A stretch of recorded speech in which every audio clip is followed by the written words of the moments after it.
اللہم صلی علی محمد وعلی محمد اعوذ باللہ من الشیطان الرجیم بسم اللہ الرحمن الرحیم۔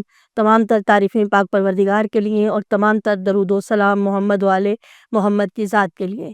قائم ٹی وی کینیڈا کی جانب سے آپ کی مہمان ذاکرہ ہنا حیدر پروگرام لے کے حاضر ہوئی ہیں، کونوا مع الصادقین، سچوں کے ساتھ ہو جاؤ۔ اور آج جس صادق کا تذکرہ کرنا ہے وہ امامت کی 10ویں کڑی امام محمد نقی علیہ السلام ہے۔ جیسا کہ میں نے گزشتہ پروگرام میں عرض کیا تھا کہ صادق اسے کہتے ہیں کہ جو کہہ دے وہ ہو جائے، اسے کہتے ہیں صادق، اور یہ ان کا لقب ہے علی۔ اور یہ بھی میں نے گزشتہ پروگرام میں بتایا تھا کہ جب اس نے چاہا کہ اپنے جمال کو ظاہر کرے تو اس نے کسی نہ کسی محمد کو بھیجا ہے، اور جب اس نے چاہا کہ اپنے جلال کو ظاہر کرے تو اس نے کسی نہ کسی علی کو بھیجا ہے۔ اور یہ وہ امام ہے کہ 250 برس، تقریباً 250 برس کے بعد چشم فلک نے یہ نظارہ دیکھا کہ محمد کی آغوش میں پھر سے علی آئے۔ آپ کے بابا محمد تقی علیہ السلام ان کی آغوش میں نقی آئے ہیں۔ ان کی سب سے بڑی فضیلت یہ ہے کہ وقت کے امام، جو ہمارے وقت کے امام ہیں، وہ بھی انہیں یا ہادی کہہ کے سلام کرتے ہیں۔ کیا مرتبہ ہے امام محمد نقی علیہ السلام کا، جنہیں ہمارے قائم یا ہادی کہہ کے سلام کرے، کہ جن کا پوتا یوں کہوں کہ زمانے کا نظام سنبھالے ہوئے ہیں آج کل، وہ ہیں امام نقی علیہ السلام۔ اور یہ وہ امام ہیں کہ بظاہر جنہوں نے 6 برس کی عمر میں، کیونکہ 6 برس کے ہیں جب آپ کے بابا محمد تقی اس دنیا سے گئے ہیں، 6 برس میں انہوں نے کار امامت کو اپنے ہاتھوں میں لیا ہے، یا یوں کہوں کہ 18,000 عالمین کو اپنے ہاتھوں میں لیا ہے۔ امامت کہتے ہی اسے ہیں جو 18,000 عالمین میں رزق تقسیم کر دے، اسے امام، اپنے وقت کا امام کہا جاتا ہے۔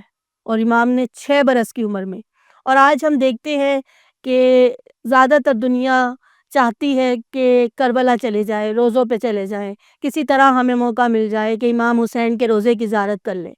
یہ جو ہم زیارتوں کا شوق ہمارے دل میں ہے نا، یہ بھی امام محمد علی نقی علیہ السلام کی طرف سے ہے، کیونکہ ہر امام نے ہر امام کے زمانے میں یہ مشکل آئی ہے کہ کسی نہ کسی ظالم سے واسطہ پڑا ہے، لیکن کچھ ظالموں سے واسطہ پڑا ہے۔ اگر دیکھا جائے تو اگر کسی امام کا زیادہ سے زیادہ ظالم سے واسطہ پڑا ہے تو 3 ظالموں سے واسطہ پڑا ہے، لیکن امام علی نقی وہ امام ہے کہ جن کا 6 ظالموں سے واسطہ پڑا ہے۔ متوکل کے دور سے شروع ہوئی ہے ظلمت، اور متوسم باللہ کے زمانے تک رہی ہے، اور یہ وہ دور تھا کہ کربلا کی زیارت کے لیے متوکل نے یہ کہہ دیا تھا کہ کربلا کی زیارت وہ کرے گا جو اپنا ہاتھ ہی کٹوا دے۔ لوگ آتے تھے امام علی نقی کے زمانے میں امام کے پاس کہ مولا متوکل نے یہ کہہ دیا ہے کہ ہاتھ کٹوا دے۔ ہم بہت دفعہ ایسے راستوں سے جاتے ہیں، کشتی کا سفر ہے، پانی کا سفر ہے، کشتی میں جا رہے ہوتے ہیں، کشتی الٹ جاتی ہے، تو کیا ہم امام کی قبر پہ جانا چھوڑ دیں، امام کے روزے پہ جانا چھوڑ دیں؟ کہا نہیں، ادھر تمہاری کشتی پانی میں الٹے گی، پانی میں نہیں جنت میں الٹے گی۔ سبحان اللہ۔ جتنا بھی زیارتوں کا شوق ہے یہ امام علی نقی کی وجہ سے ہے کہ آج ہر شیعہ کی خواہش ہے کہ وہ کربلا کی زیارت کرے۔ ورنہ آپ کے دور میں متوکل نے قبر حسین کے اوپر حل چلائے، یہاں تک ظلم ہوا کہ حل چلا دیے گئے۔ اور سب سے زیادہ مشکل دور جو ہے نا بادشاہوں کی طرف سے، وہ امام علی نقی علیہ السلام نے دیکھا ہے۔ ایک بار متوکل نے کہتے ہیں کہ اپنے وقت کے سب سے بڑے عالم کو بلایا اپنے پاس، سب سے بڑا عالم، اس کا نام تھا جنیدی۔ کہا جنیدی میں چاہتا ہوں کہ تم جتنی دولت مانگو گے میں دوں گا، حکومت میں جتنا بڑا عہدہ چاہو گے میں تمہیں دوں گا، تمہارا کام یہ ہے، تمہارا فرض یہ ہے کہ ایک بچہ ہے، میں چاہتا ہوں تم اسے علم دو۔ جنیدی نے کہا میرا کام ہی علم دینا ہے، مجھے دولت کی لالچ نہیں ہے، مجھے عہدے کا لالچ نہیں ہے، لیکن یہ بتاؤ مجھے علم کسے دینا ہے؟ کہ ایک 6 برس کا بچہ ہے، میں چاہتا ہوں کہ وہ جو دین اس کے پاس ہے نا وہ بھول جائے، وہ بچہ وہ دین بھول جائے، اور جو دین تم اسے دو یا میں جو تم سے کہوں کہ وہ دین تم اسے دو، جب وہ بڑا ہو تو وہی دین دنیا کو بتائے۔ جنیدی نے کہا ہاں ہو جائے گا، جو دین تم مجھے بتاؤ گے میں اس بچے کو سکھا دوں گا۔ 1 مہینے کے بعد متوکل نے جنیدی کو واپس بلایا، کہا کہ تم نے اس بچے کو پڑھایا؟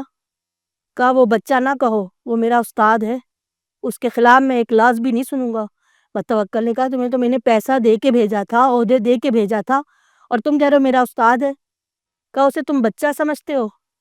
کہا پہلے دن میں اس کی بارگاہ میں گیا، میں خاموش بیٹھا رہا، دوسرے دن میں گیا اس کی بارگاہ میں خاموش بیٹھا رہا، کہا تیسرے دن امام نے مجھے پاس بلایا، کہا جنیدی تم مجھے بتاؤ گے یا میں تمہیں بتاؤں کہ تم میری بارگاہ میں کیوں آ رہے ہو؟ کہا میں حیران ہو گیا کہ 6 سال کے بچے کو کیسے پتا کہ میں کیوں ان کی بارگاہ میں آ رہا ہوں؟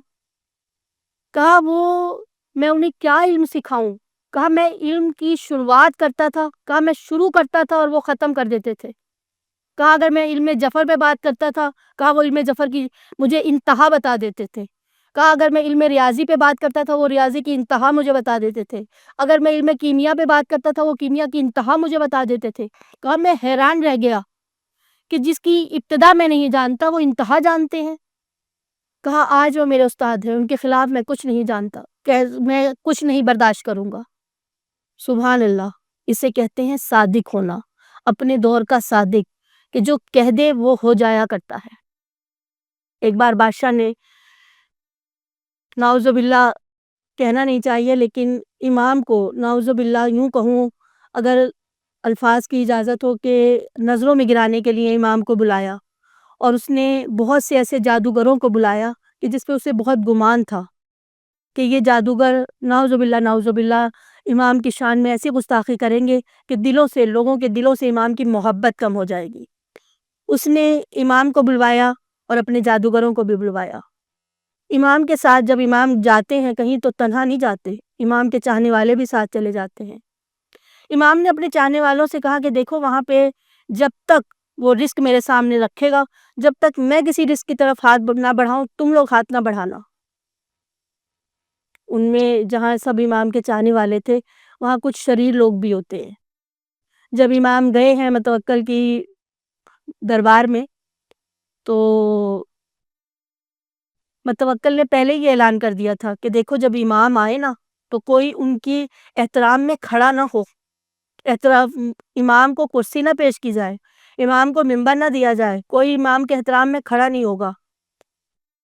وہ جانتا نہیں تھا جسے بلا رہا ہے وہ اپنے وقت کا صادق ہے، وہ اپنے وقت کا امام ہے۔ امام کہتے ہی اسے ہیں کہ جو زمانے کا امام ہو، جو اللہ کی طرف سے ہو، یہ انسانوں کے بنائے ہوئے نہیں تھے، یہ اللہ کے بھیجے ہوئے تھے، جس لیے اللہ نے اپنی پہچان کے لیے اس دنیا میں بھیجا تھا۔ بس جیسے ہی امام چلے ہیں اور امام دربار میں پہنچے ہیں، ایسی ہوا چلی ہے کہ خود بخود سارے دروازے کھلتے چلے گئے۔ وہ نور ساطع ہو رہا تھا امام کے چہرے سے کہ متوکل جس نے کہا تھا کہ کوئی کھڑا نہ ہو خود کھڑا ہو گیا، جو یہ کہہ رہا تھا کہ کوئی امام کو کرسی پیش نہیں کرے گا اس نے خود فوراً اپنی کرسی پیش کر دی کہ مولا ادھر آ کے بیٹھیے۔ مولا نے کہا اس کرسی پہ ہم نہیں بیٹھیں گے، کہا دوسری منبر لگایا جائے، دوسری کرسی منگوائی جائے۔ کرسی میز کا اس زمانے میں جو بھی تھی اس کا اہتمام کیا گیا، امام کو بٹھایا گیا، امام کے آگے اس نے پورا دسترخوان لگا دیا۔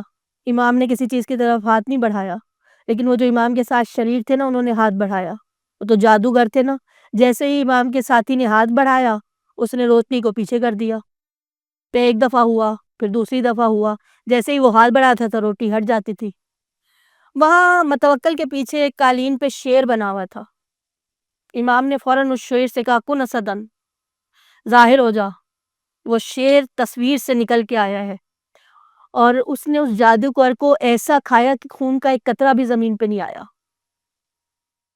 اور کھا کے وہ ویسے ہی اس نے امام کے سامنے آ کے سلام پیش کیا۔ شیر نے کہا اگر آپ کا حکم ہو تو متوکل کو بھی کھا جاؤں؟ امام نے کہا نہیں، واپس سے لے جاؤ۔ وہ واپس تصویر میں آیا اور ویسے ہی تصویر بن گیا۔ متوکل ایک دم سے پریشان حیران کہ ایک دم سے تصویر شیر میں کیسے ظاہر ہو گئی، اور وہ شیر جادوگر کو ہی نکل گیا۔ کہا یہ جادوگر بڑا قیمتی تھا مولا، اس جادوگر کو واپس بلائیں۔ کہا یاد ہے جناب موسیٰ نے بھی عصا پھینکا تھا اور وہ فرعون کے تمام جادوگروں کو نگل گیا تھا، لیکن انہوں نے اس عصا نے ان جادوگروں کو واپس نہیں، ان جادوگروں نے جو سانپ چھوڑے تھے ان سب کو نگل گیا تھا، لیکن ان سانپوں کو واپس اگلا نہیں تھا۔ اگر موسیٰ کا عصا اگل دیتا تو میرا یہ شیر بھی اگل دیتا، جیسے موسیٰ نے نہیں اگلا تو ایسے ہی یہ شیر بھی نہیں اگلے گا۔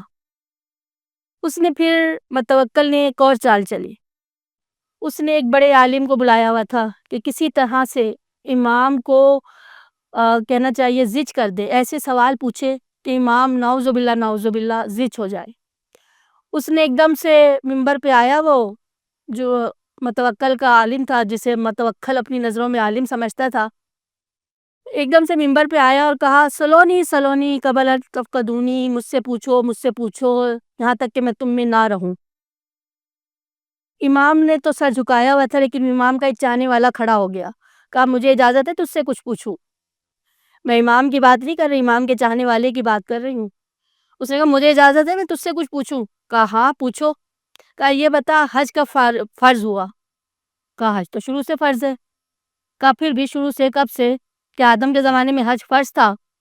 اب وہ پریشان ہو گیا، اسے اتنا علم ہی نہیں تھا کہ آدم کے زمانے میں حج تھا بھی یا نہیں تھا، اور اگر تھا تو فرض تھا یا نہیں تھا۔ سوچنے لگا، کہا ہاں ہوگا۔ کہا اگر اس زمانے میں حج فرض تھا تو کیا آدم نے حج کیا؟ اب وہ عالم پھر سوچ رہا ہے، اسے عالم کیا کہوں، متوکل کا جاہل کہوں تو زیادہ بہتر ہے۔ کہا کہ ہاں کیا ہوگا آدم نے بھی حج۔ کہا پکی بات کر؟ کہا ہاں کیا تھا۔ کہا اچھا اگر آدم نے حج کیا تھا تو آدم کے بال کس نے مونڈے تھے؟ اب وہ جو متوکل نے بھیجا تھا اس کے پاس کوئی جواب ہی نہیں تھا۔ اس نے کہا میں تو لاجواب ہو گیا، تو بتا کہ آدم کا بال کس نے وہ کیے تھے؟ کہا میں کیوں بتاؤں، عالم کا دعویٰ تو تو نے کیا تھا نا، سلونی کا دعویٰ تو تو نے کیا تھا، تو بتا۔ متوکل بھی پریشان ہو گیا۔ امام سے کہا مولا اس مسئلے کو تو حل کرے، کیا آدم نے حج کیا تھا؟ کہا بے شک کیا تھا۔ کہا اگر آدم نے حج کیا تھا تو بال کس نے مونڈے تھے؟